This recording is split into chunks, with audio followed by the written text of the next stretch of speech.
Marcus Chen stared at his phone, frowning at the unfamiliar number flashing across the screen. His son Jamie was sprawled on the living room carpet, building something elaborate with blocks, tongue poking out in concentration. It was 7:43 on a Saturday morning in their small Seattle apartment, the kind of quiet hour Marcus had learned to treasure after 3 years of single parenting. He almost didn't answer, but something made him swipe. "Hello." The voice on the other end was small, precise, mechanical in its cadence. A little girl.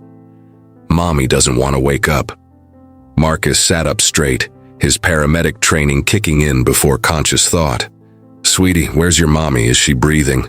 "She's in bed. She won't answer me. I tried the iPad like she showed me for emergencies, but I pressed wrong, and it called you instead of Aunt Rachel." A pause.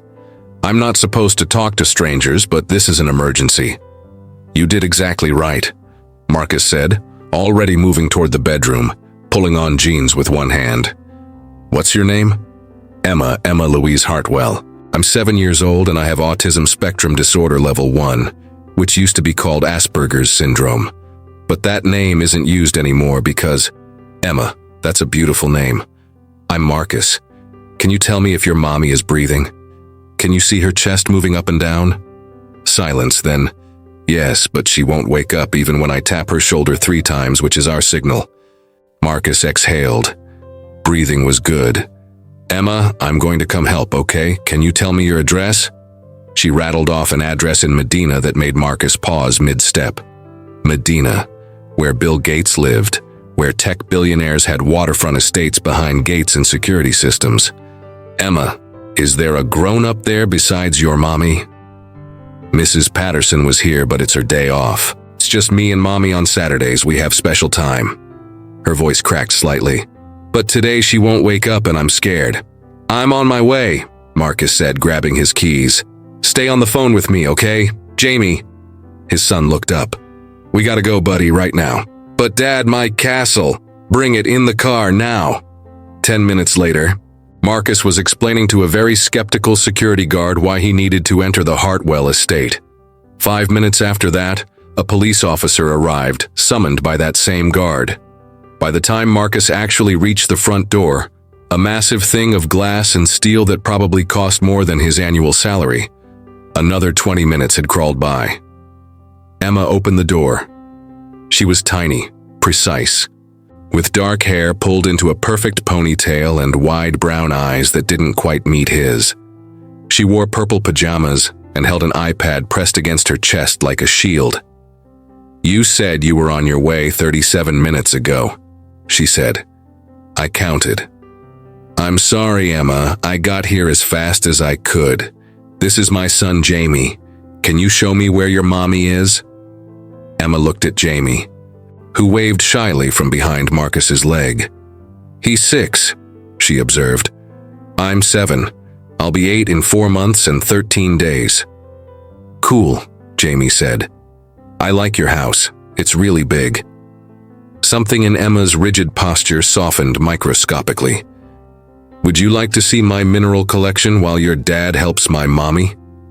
Marcus followed Emma through rooms that belonged in magazines, up a curved staircase with iron railings, down a hallway lined with abstract art he didn't understand. She stopped at a door, knocked twice, then pushed it open. The bedroom was enormous, all windows overlooking Lake Washington, and in a bed large enough for 4 people, partially buried under white sheets, was a woman. Marcus approached carefully. "Ms. Hartwell, my name is Marcus Chen. Your daughter called me." No response.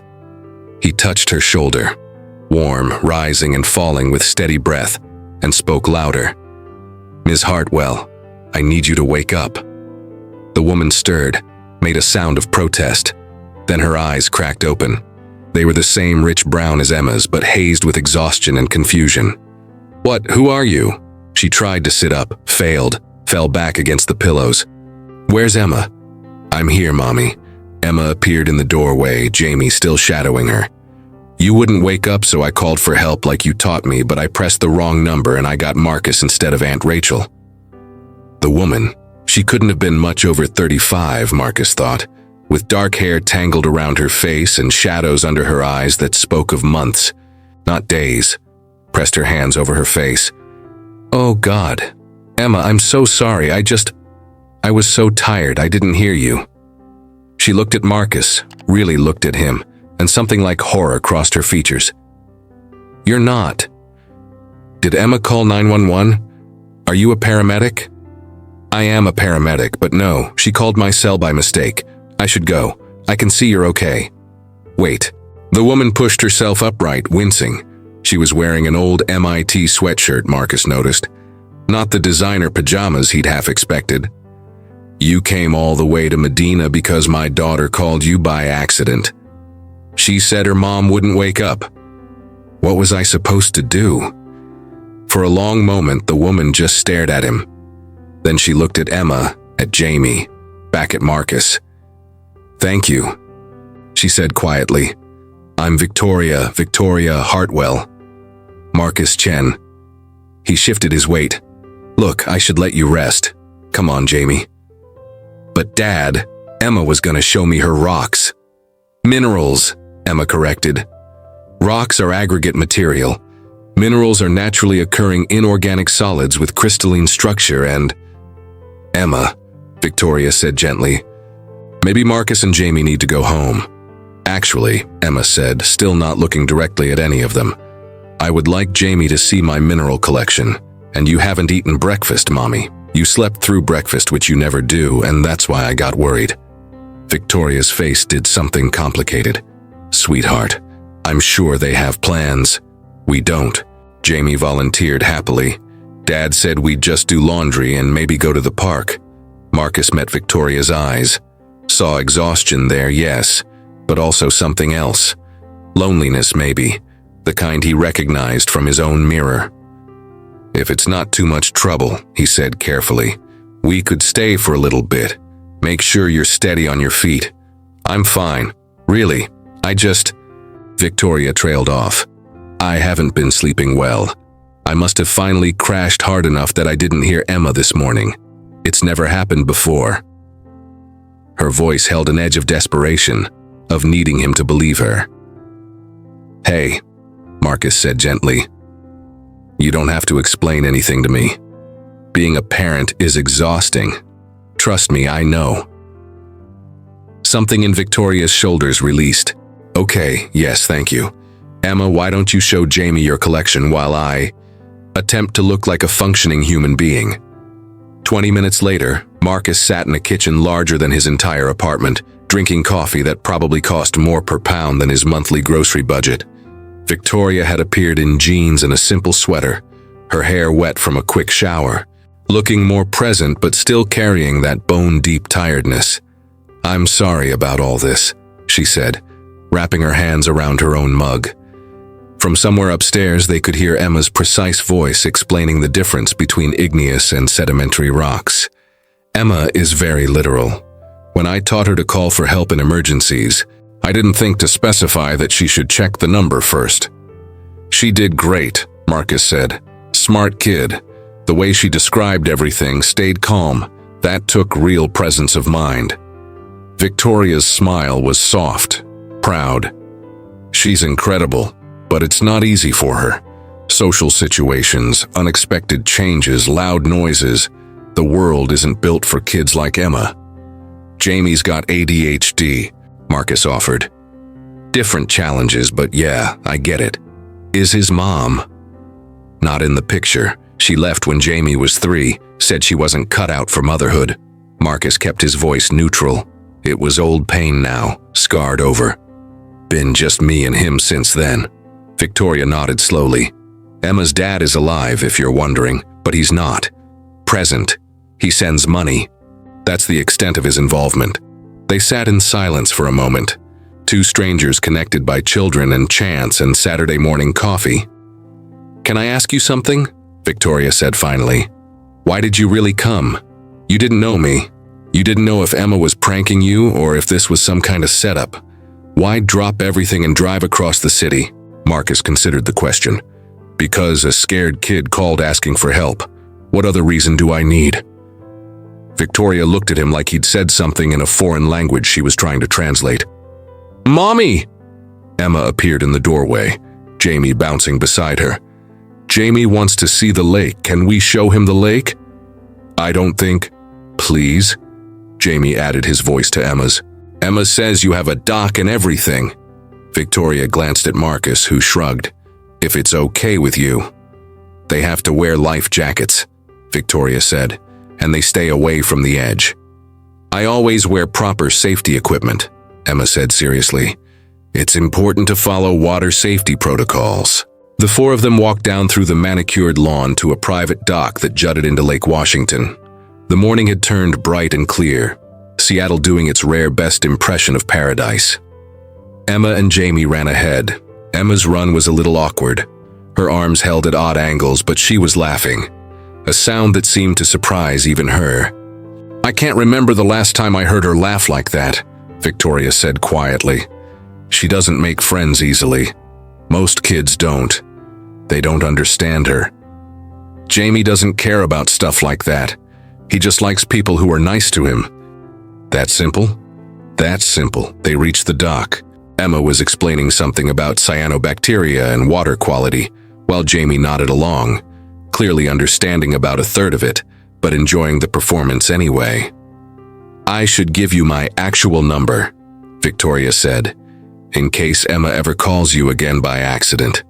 "Or you could give me yours," Marcus said, "in case I ever need to call and check that you woke up okay." Victoria turned to look at him fully then. Really look at him. Marcus saw the moment she registered what he was offering. Not pity, not judgment, just simple human connection. "I don't really do this," she said. "I don't have friends over. I don't let people into my life. It's easier that way, less complicated." "Okay," Marcus said easily. "We can go, no hard feelings." "That's not what I meant." Victoria's hands twisted together.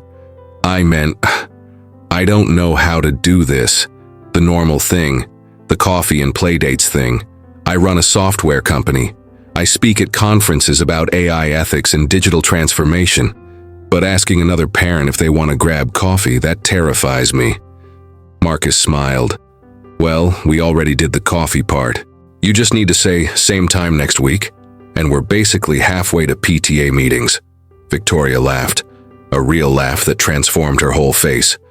"Is it always this easy for you? Just connecting with people?" "No," Marcus said honestly. "Usually I'm terrible at it, but something about today feels different." "Dad," Jamie called. "Emma says they have kayaks. Can we come back and use the kayaks sometime?" "That's not really up to me, buddy." Emma looked at her mother with those serious brown eyes. "May Jamie and Marcus come back and use the kayaks? I would like to show Jamie how to paddle. He said he's never been in a kayak." Victoria looked between her daughter, this little boy vibrating with excitement, and the man standing beside her, who'd driven across the city because a scared child called for help. "Yes," she said, "I think that would be nice." The following Saturday, Marcus pulled into the Hartwell estate at 10 in the morning, this time with the security guard waving him through with a smile. Jamie had talked about nothing but Emma all week. Emma's rocks, Emma's lake, Emma's house that was bigger than the community center where they went for after-school care. Victoria met them at the door, looking more rested than last week. "Hi, come in. Emma's been counting down the hours." "Literally," came Emma's voice from somewhere inside.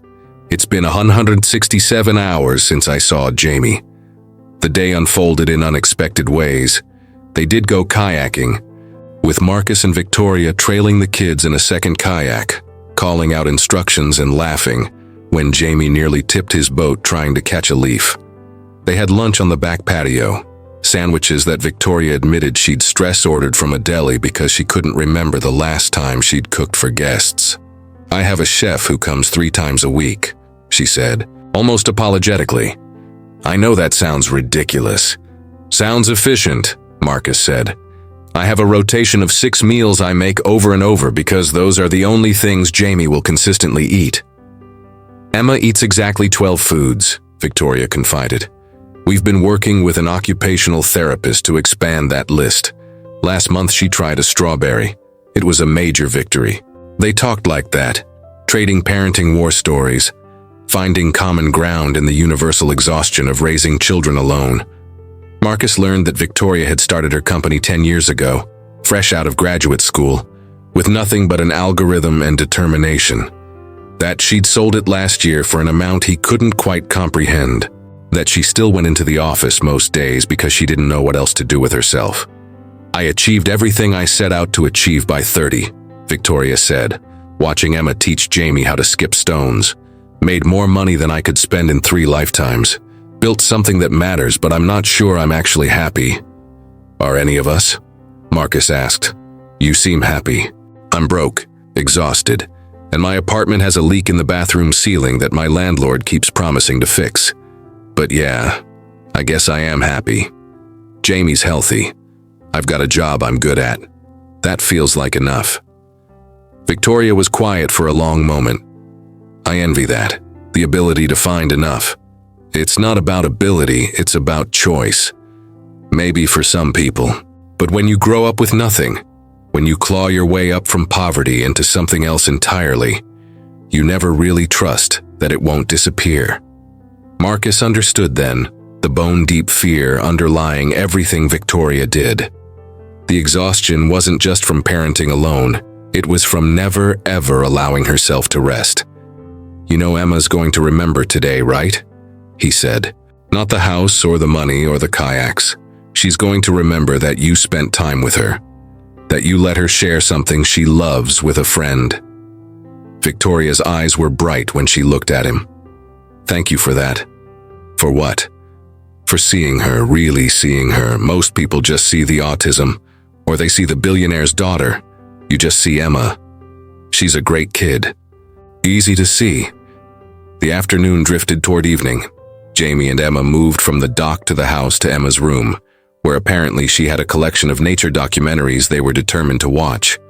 Marcus and Victoria sat in the living room, talking about everything and nothing, the conversation flowing with unexpected ease. "Can I ask you something personal?" Victoria said. "And you can absolutely tell me it's none of my business." "Shoot. How do you do it, raise a kid alone on a paramedic's salary in one of the most expensive cities in the country?" Marcus shrugged. "Carefully. I pick up overtime when I can. Jamie's in an after-school program that's subsidized. We don't eat out much. I learned to cut his hair myself." He paused. "But you know what? We're doing okay. He's got everything he needs. What about what you need?" The question caught Marcus off guard. When was the last time someone had asked him that? "I'm good," he said automatically. "That's not what I asked." Marcus met her eyes, saw genuine curiosity there, not pity. "I need to know he's okay. That's pretty much the extent of it these days." "That sounds lonely," says the woman who lives in a mansion with a 7-year-old and doesn't let people into her life. Victoria laughed, caught. "Fair point." "Look," Marcus said, "we're both doing the best we can with what we've got. Your best just happens to include lake houses and mineral collections. Mine includes boxed mac and cheese and cartoon band-aids. But we're both showing up for our kids every single day, and that's what matters." "I like the way you see the world," Victoria said softly. "It's simpler than the way I see it. Or maybe you're just overthinking it." Before Victoria could respond, Emma appeared in the doorway. "Marcus, Jamie fell asleep on my beanbag chair." They found Jamie curled up in Emma's reading corner, mouth open, completely out. Marcus checked his watch. Nearly 6, they'd been here for 8 hours. "I should get him home," Marcus said. "Let him sleep a few more minutes," Victoria suggested. "He looks comfortable." Emma sat down on the floor next to her beanbag, studying Jamie's sleeping face with intense concentration. "He's very peaceful when he sleeps. His face stops moving so much." "Emma," Victoria said gently, "that's not really a polite thing to say. But it's true. When he's awake, his face moves a lot and his hands move and he fidgets with things. But when he sleeps, he's very still. I like both versions." Marcus smiled. "You know what, Emma? That's actually a really nice observation." When Jamie finally woke, groggy and confused about where he was, Victoria walked them to the door. The evening had turned cool, the lake beyond the windows going dark and still. "Same time next week?" Victoria asked, and there was something vulnerable in the question. "We'd like that," Marcus said. "But Victoria, you don't have to do this out of obligation or because Emma had fun. If this is too much, it's not too much. It's actually really nice. I didn't realize how isolated we'd become until I saw Emma with Jamie. She's more herself around him than I've seen her in months. The feeling's mutual. Jamie hasn't stopped talking about Emma all week." Victoria hesitated, then said, "Would you want to maybe grab coffee sometime? Just us. I promise I'm more functional when I've actually slept." Marcus felt something warm unfold in his chest. "I'd like that." 3 weeks became 3 months became something Marcus couldn't quite define. Coffee turned into dinners. Dinners turned into long evenings where they'd talk on Victoria's back patio while the kids played. Jamie and Emma were inseparable now. A friendship that made sense to no one but them. The bouncy kid and the precise kid, finding common ground in their shared difference from other children. But it was what was developing between Marcus and Victoria that kept him up at night, equal parts thrilling and terrifying. She was brilliant, that much was obvious. But she was also kind in a way that seemed to surprise her, as if kindness was something she'd forgotten she was capable of. She asked about his work, really asked.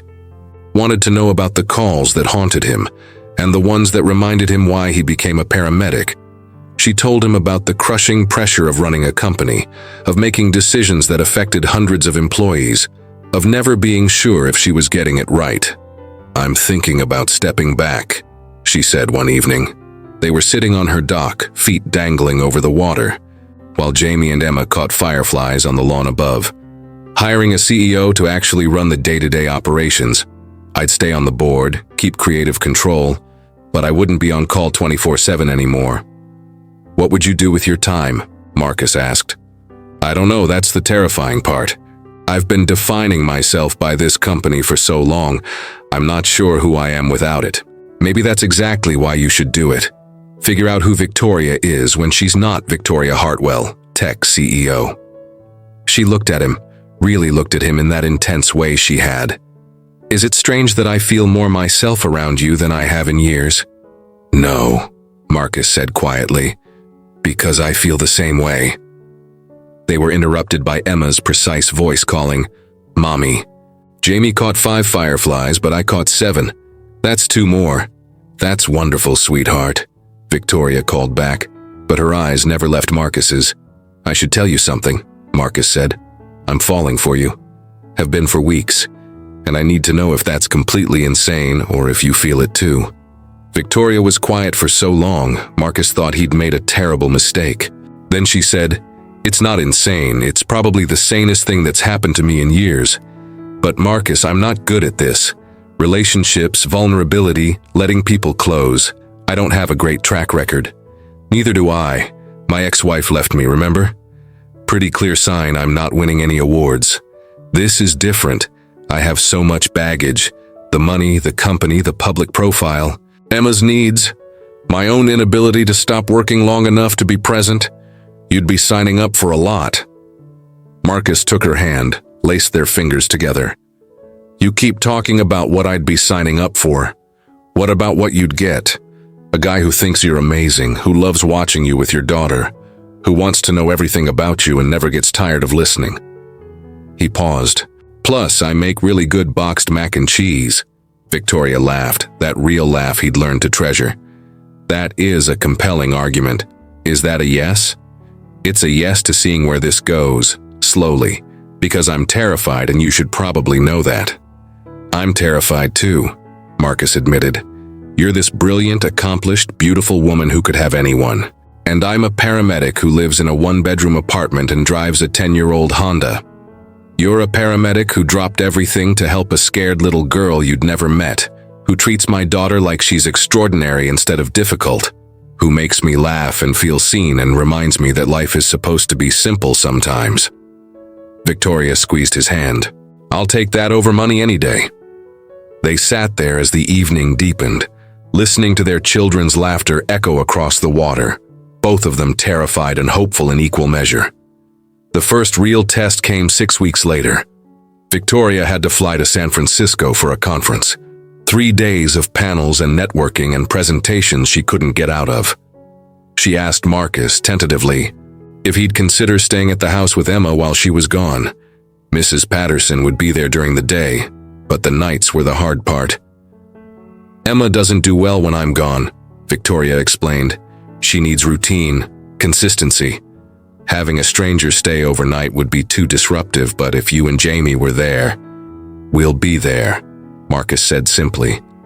You don't have to decide right now, Victoria. We'll be there. The first night was rough. Emma had a meltdown around 8, overwhelmed by the change in routine. She rocked in her room, hands over her ears, making a high-pitched sound that clearly hurt to produce. Marcus sat outside her door, not crowding her but making his presence known. Emma, it's Marcus. You're okay. Your mom is okay. She's coming back in 2 days just like she promised. The rocking slowed. She could have an accident, planes crash, people get taken away. She could, but probably she won't. And even if something happened, you wouldn't be alone. You'd have me and Jamie and Mrs. Patterson and your Aunt Rachel. You'd be taken care of. I don't want to be taken care of. I want my mommy. I know, sweetheart. Missing people is hard. Slowly, Emma calmed. She opened her door to find Jamie sitting next to Marcus in the hallway, having refused to leave even for bedtime. Hi, Emma, Jamie said. Want to see the picture I drew of you? I made you look like a superhero because you're really smart. Emma took the picture, studied it with her usual intensity. My proportions are anatomically incorrect. Humans can't have arms that long. You're a superhero, Jamie explained patiently. Superheroes can have whatever arms they want. Emma considered this. That's actually a good point. She let Marcus tuck her in that night, a gift of trust he didn't take lightly. By the third night, she was doing better, enough to ask when her mom would be home, counting down hours with her usual precision. Victoria returned, exhausted and emotional, folding Emma into her arms the moment she walked through the door. Later, after both kids were asleep, she found Marcus cleaning up the kitchen. You didn't have to do this, she said. I wanted to. Victoria, Emma was great. We had a rough first night, but she rallied. Mrs. Patterson said Emma had a meltdown. I should have been here. Hey. Marcus stopped washing dishes, turned to face her. You were at a work event. Emma handled it. She's tougher than you think. I just worry that I'm failing her. That working so much, traveling, building this company, that I'm choosing wrong. You're not choosing wrong. You're showing her that women can be brilliant and accomplished and present for their kids. That's powerful. Victoria leaned against him, letting herself be held.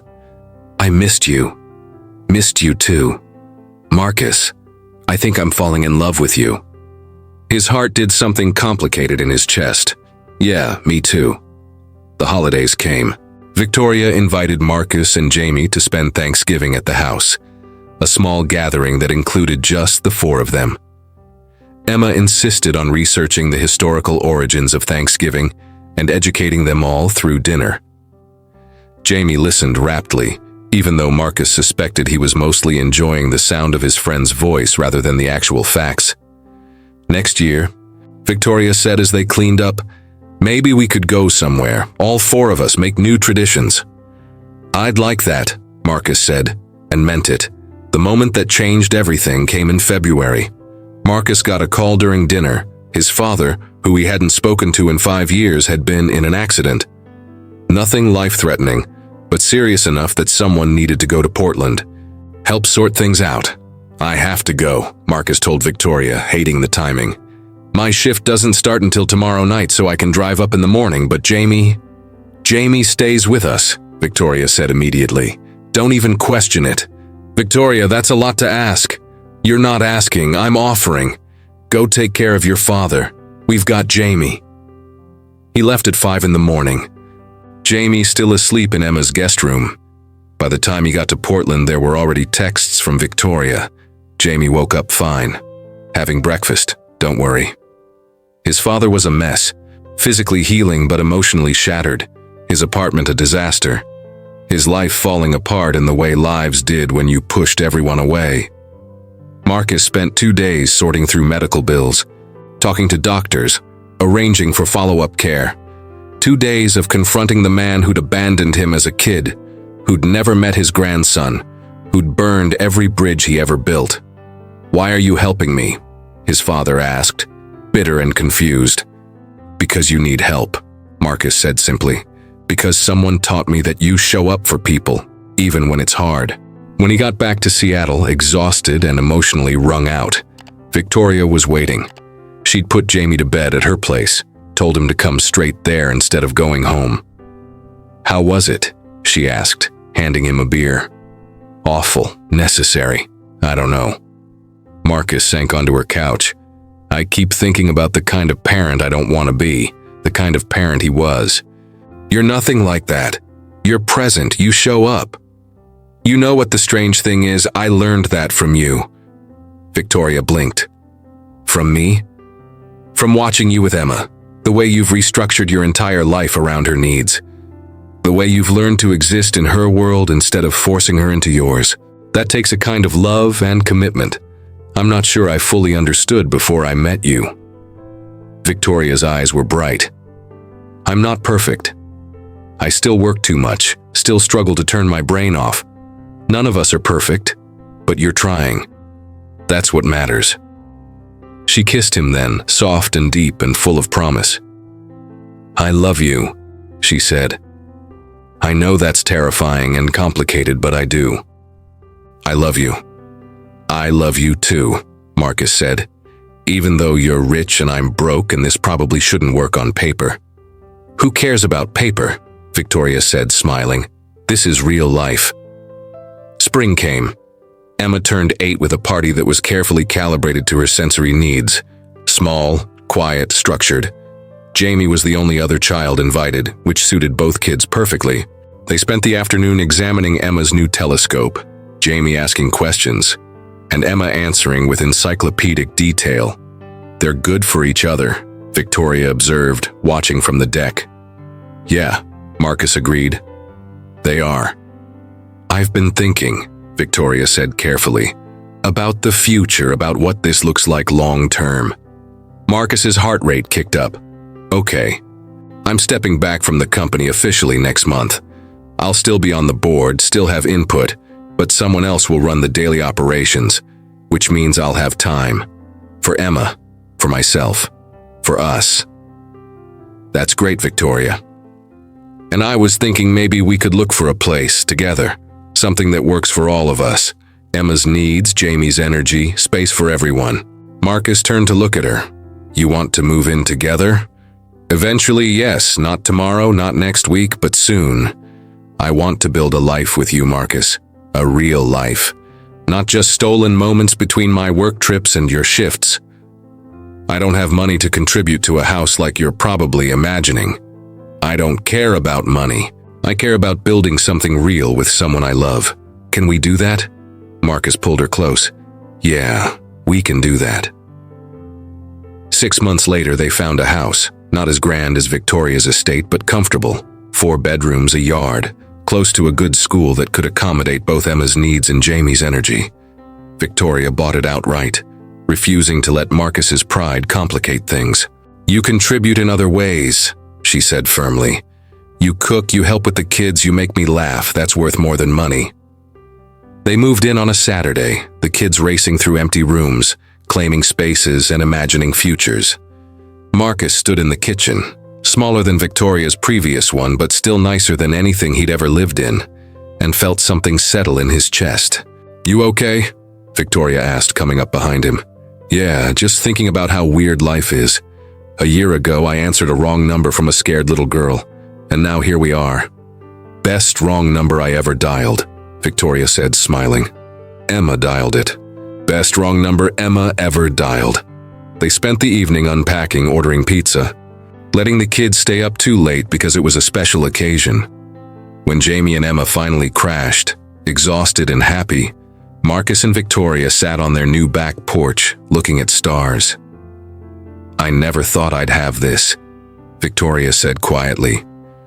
"A partner, a family, a life that feels real instead of performed. I thought I'd traded all that away for success." "You didn't trade anything. You just hadn't found the right people yet. Lucky me that a little girl's mistake brought you into my life." "Lucky all of us," Marcus corrected. Inside, they could hear Emma's sleep sounds, the specific rhythm of her breathing. Jamie's softer snoring from the next room over, the sounds of a house becoming a home. "Same time next week?" Victoria asked, echoing that first Saturday. Marcus smiled, pulled her closer. "Same time forever if you'll have me." "That," Victoria said, "sounds perfect." And in the quiet of their new home, surrounded by boxes and possibility, and the children they'd both fight the world to protect, it really was.